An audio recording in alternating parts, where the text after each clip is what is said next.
खतरे में आया जोशीमठ का अस्तित्व, खाली होगा जोशीमठ। डेंजर जोन में कितने घर 1 साल बाद भी नहीं भरे जख्म। 1 साल पहले जोशीमठ पर दरारों का ऐसा घाव लगा था जो साल भर बाद हरा रहा, और अब एक बार फिर ये जख्म नासूर बनकर चुभने लगा है। जोशीमठ भूधसाव की आपदा के 1 साल बाद जोशीमठ का रोड मैप तैयार हुआ है। केंद्र सरकार के निर्देशों के बाद आपदा प्रबंधन सचिव और जोशीमठ की जनता के बीच बैठक हुई। इस बैठक में सबसे पहले लोगों को वित्सों के माध्यम से जोशीमठ का मैप दिखाकर हाई रिस्क जोन की मैपिंग मार्किंग करके दिखाई गई। सरकार और आपदा प्रबंधन की माने तो जोशीमठ मुख्य शहर की जो बसावट वाले क्षेत्र में 30 से 35% नगर का हिस्सा डेंजर जोन में मौजूद है। बीते साल आपदा के दौरान जोशीमठ में 868 घरों में दरारें पड़ी थी, जिन्हें की चिन्हित किया गया था। वहीं 181 भवन असुरक्षित श्रेणी में रखे गए थे, लेकिन अब जोशीमठ के अलग अलग वार्डों के 35% हिस्से को हटाने की बात कही जा रही है। वहीं बड़ी बात तो ये है कि जोशीमठ शहर की आधे से ज्यादा आबादी इस इलाके में रहती है, जिसे कि अब पूरी तरह से खाली करवाया जाना है।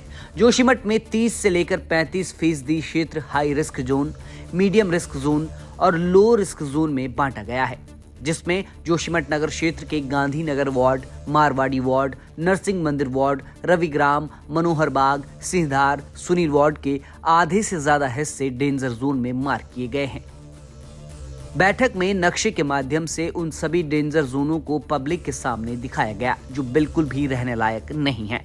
आपदा प्रबंधन सचिव ने कहा कि जो लोग वर्तमान समय में हाई रिस्क जोन में रह रहे हैं, उनके लिए पुनर्वास व्यवस्थापन की नीति तैयार की गई है। इसके अलावा जोशीमठ में ट्रीटमेंट को लेकर भी लगभग 5 चरणों में प्लानिंग तैयार की जा रही है। 3 रिस्क जोन में डिवाइड किया गया, high risk zone, medium risk zone और low risk zone. High risk zone को कई उसके भाग थे। हाई रिस्क जोन के पहले 17 भाग थे।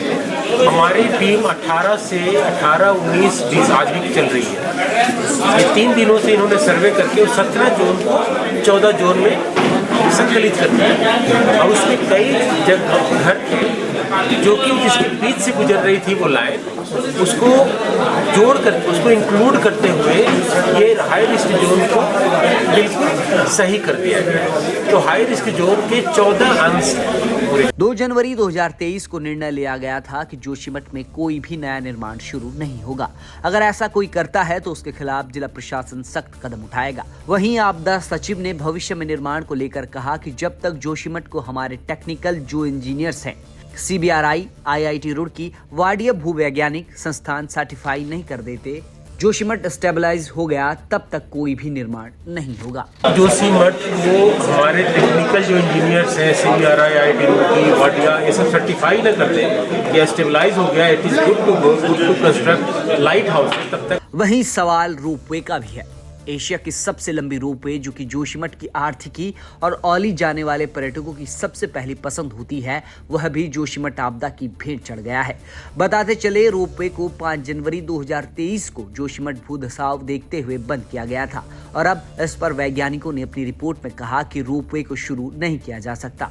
इस पर आपदा सचिव ने बताया कि रोपवे के बारे में टेक्निकल एजेंसी ने जो देखा है, अपना परामर्श दिया है। रोपवे अपनी लाइफ पूरी कर चुका है। इसके कई टावर पर असर पड़ चुका है। इस रोपवे के सारे टावर हटाने पड़ेंगे और नए अलाइनमेंट पर नया रोपवे लगाना पड़ेगा। रिपोर्ट के अनुसार जोशीमठ के अस्तित्व को लेकर संकट तो बरकरार है, लेकिन केंद्र सरकार के द्वारा जोशीमठ के अस्तित्व को बचाने के लिए लगातार योजनाएं बनाई जा रही हैं। उम्मीद है कि केंद्र सरकार जल्द ही धरातल पर बड़ी योजना तैयार करेगी, जिससे जोशीमठ के अस्तित्व को बचाया जा सके। चमोली से कमल नयन के साथ ब्यूरो रिपोर्ट, उत्तराखंड तक।